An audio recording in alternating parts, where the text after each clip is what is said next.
অন্যান্য সহযোগিতার জন্য তাদেরকে অনুরোধ জানাচ্ছি। তারা এ ব্যাপারে আগ্রহ দেখাচ্ছে।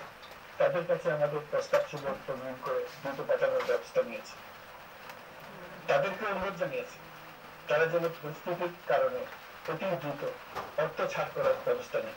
তাদেরকে বলেছি যে অবস্থার মধ্য দিয়ে আমরা যাচ্ছি তা যেমন একটি দুর্যোগপূর্ণ সময়, তেমনি এটা জাতির জীবনে নষ্ট করার সুযোগ।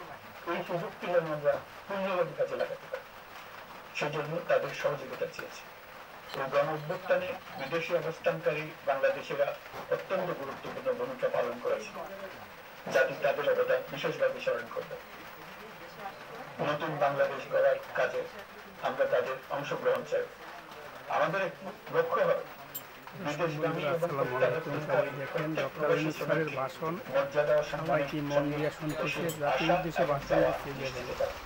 কত সুন্দর শিক্ষিত মানুষ এবং